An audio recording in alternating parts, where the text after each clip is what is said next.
حاصل کرتا ہے میں اس سے محبت کرتا ہوں۔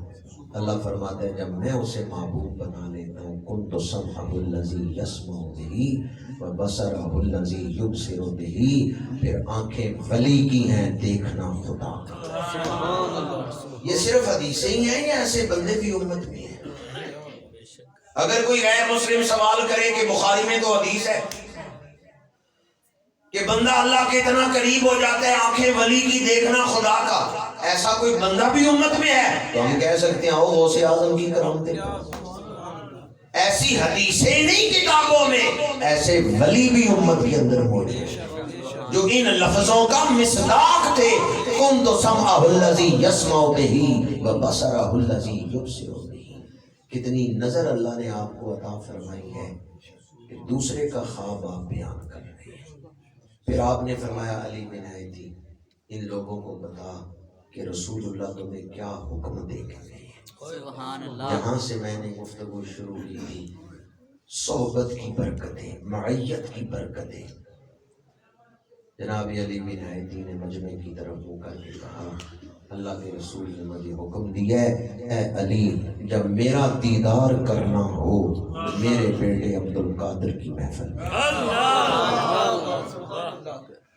حضرت سلطان باہو رحمۃ اللہ تعالیٰ علیہ کی کتاب ہے عین الفقر، اس میں آپ نے لکھا ہے فقیر فنا فی اللہ وہ ہے جو مرید کا ہاتھ پکڑ کے مجلس محمدی میں لے جاتا ہے۔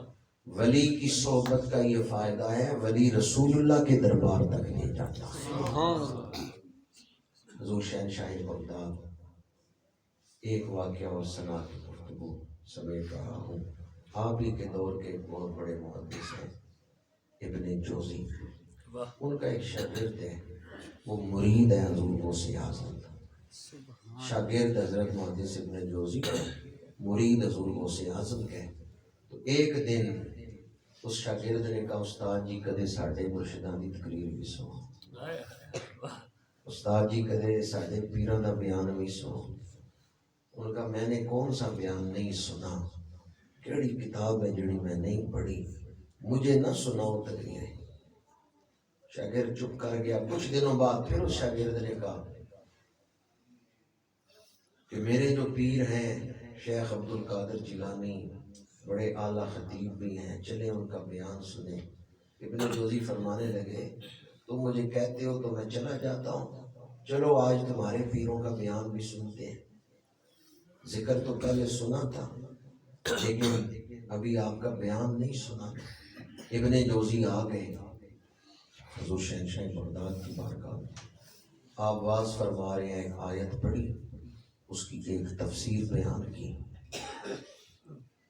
شاگرد نے استاد کی طرف دیکھا، استاد جی یہ تفسیر آپ نے پہلے سنی ہوئی ہے؟ انہوں نے کہا ہاں میں نے سنی ہوئی ہے۔ حضور غوث اعظم نے دوسری تفسیر سنائی، استاد کہتے ہیں یہ میں نے پڑھائی ہوئی ہے، میں پہلے سے جانتا ہوں۔ 12 تفسیریں ایک آیت کی حضور شہنشاہ بغداد نے بیان کی۔ ہر ایک تفسیر پہ محدث ابن جوزی یہی کہتے رہے یہ میں نے پڑھی ہوئی ہے، یہ میں نے پڑھائی ہوئی ہے، یہ فلاں کتاب میں ہے۔ 12 تفسیروں تک وہ یہی کہتے رہے۔ جب حضور غوث اعظم نے اس آیت کی 13ویں تفسیر بیان کی تو محدث ابن جوزی اپنے شاگرد سے کہتے ہیں یہ میں پہلی دفعہ سن رہا ہوں، واقعتاً تیرے پیروں کا بڑا مطالعہ ہے۔ پھر 14ویں تفسیر، پھر 15ویں تفسیر، ایک ہی آیت کی 40 تفسیریں آپ نے۔ محدث ابن جوزی کی آنکھیں پھٹی رہ گئیں، منہ کھلا رہ گیا۔ بڑا علم ہے تیرے پیروں کا، ایک آیت میں 40 تفسیری اقوال بیان کیے۔ جب 40 تفسیریں آپ بیان کر چکے تو آپ نے فرمایا اب تک تم نے عبد القادر کا قال سنا ہے، اب آؤ عبد القادر کا حال دیکھو۔ اب تک قال کو سنا ہے، اب آؤ میرا حال دیکھو۔ یہ فرما کے آپ نے نگاہ ڈالی محدث ابن جوزی کی طرف، ایک دفعہ فرمایا اللہ۔ اور آپ جانتے ہیں نا قال کا تعلق زبان سے ہے، حال کا تعلق دل سے۔ 40 تفسیری اقوال بیان کر کے حضور شہنشاہ بغداد نے فرمایا اب تک تم نے عبد القادر کا کال دیکھا، اب آؤ حال دیکھو۔ ایک دفعہ فرمایا اللہ۔ محدث ابن جوزی اٹھے اور اپنے ہاتھوں سے جبہ پھاڑا، اپنے ہاتھوں سے اپنی قمیص کا گریبان چاک کیا، حضور غوث اعظم کے قدموں پہ رخسار رکھا، شہنشاہ بغداد کے قدموں پہ طلبوں پہ رخسار رکھ کے محدث ابن جوزی کہنے لگے شہنشاہ بغداد آپ کا کال بھی بے مثال ہے، آپ کا حال بھی بے مثال ہے۔ محدث ابن جوزی حضور شہنشاہ بغداد کے کال اور حال کی عظمت کا اقرار کرتے ہیں، جو کہ خود محقق تھے، مصنف تھے، محدث تھے، مورخ تھے، سیرت نگار تھے، بڑی شانوں کے مالک تھے۔ حضور شہنشاہ بغداد رضی اللہ تعالیٰ عنہ کال کی دنیا کے بھی شناور ہیں اور حال کی دنیا کے بھی بادشاہ ہیں۔ اعلیٰ حضرت نے اسی لیے لکھا بندہ قادر کا ہے، قادر بھی ہے عبد القادر، سر باطن بھی ہے، ظاہر بھی ہے عبد القادر۔ ہمارے پاس آنکھیں نہیں کہ ہم دیکھ سکیں حضور شہنشاہ بغداد کی کیا شان ہے۔ بعض آستانے ایسے ہیں وہاں جاہل لوگ بیعت ہوئے، علماء نہیں ہوئے۔ بعض آستانے ایسے ہیں وہاں صرف علماء ہی بیعت ہوئے، اکثر مرید علماء ہیں، عوام نہیں بیعت ہوئے۔ بعض آستانے ایسے ہیں جہاں عوام گئے ہیں، بادشاہ نہیں گئے۔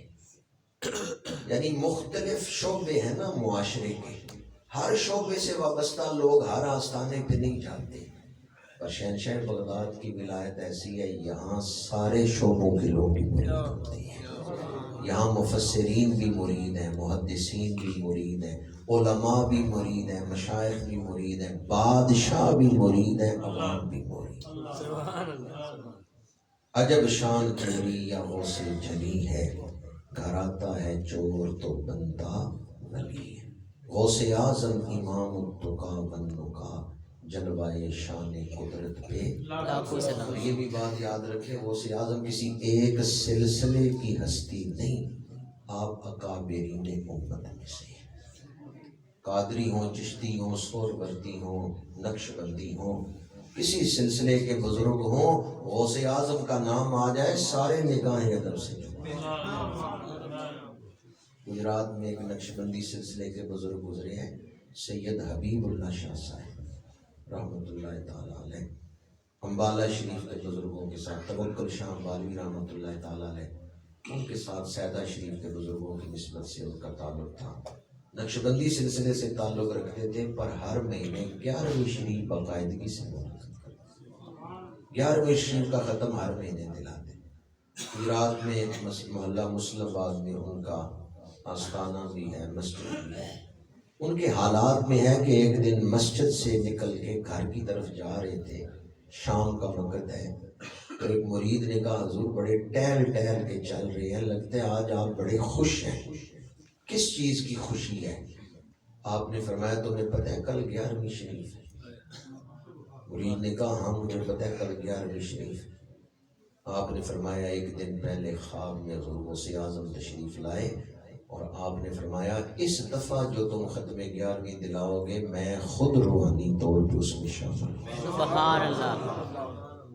فرمایا میں خود روحانی طور پہ اس میں شامل ہوں گا۔ کسی سلسلے کے بزرگ ہوں، نقش بندی ہوں، قادری ہوں، چشتی ہوں، سہروردی ہوں، یہ بیرا شریف چشتی آستانہ ہے، دارالعلوم کا نام کیا ہے؟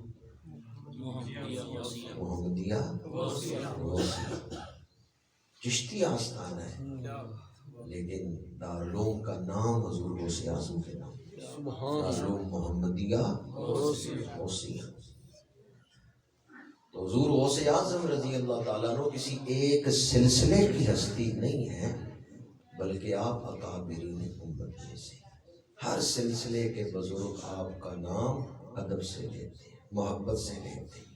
حضرت امام ربانی مجدد الفسانی رحمۃ اللہ تعالیٰ علیہ نے لکھا ہے کہ شہنشاہ بغداد شیخ عبد القادر جیلانی غوث اعظم ہیں، قطب اکبر ہیں، فرد اکمل ہیں، یہ ساری شانیں آپ نے لکھی ہیں، قطب اکبر، فرد اکمل۔ اور آپ فرماتے ہیں میری روح جب مقام فردیت کی طرف محو پرواز تھی تو میرے مرشد خواجہ باقی باللہ رحمۃ اللہ تعالیٰ علیہ نے فرمایا کہ اس مقام تک لاکھوں ولیوں میں سے کوئی 2-4 ولیوں کی روح پہنچتی ہے. اگر تم اس مقام تک پہنچنا چاہتے ہو تو روح غوث اعظم سے استمداد کرو. فردیت کا مقام اتنا بلند مقام ہے، اور امام ربانی فرماتے ہیں آپ فرد اکمل ہیں. تو ہر سلسلے کے بزرگ آپ کا نام ادب اور محبت سے دیتے ہیں. اللہ تعالی ہمیں اپنے بزرگوں سے جڑے رہنے کی توفیق عطا فرمائے، اپنے بزرگوں کی تعلیمات پر عمل کرنے کی توفیق عطا فرمائے. فتنوں کے اس دور میں اللہ تعالیٰ نئے نئے عقیدوں سے بچا کے سلف صالحین کے نقش قدم پر چلنے کی توفیق عطا فرمائے. جیڑا اللہ دے ولیاں دا کردہ سنگ اس کچھ تے بھی آ جاندہ ہیرے دا رنگ، اس ہیرے دا پیدا نہیں کھودی بھی مل، جیڑا ٹوٹ کے تے گر جائے اسے ہار جو. واخر دعوانا ان الحمد للہ.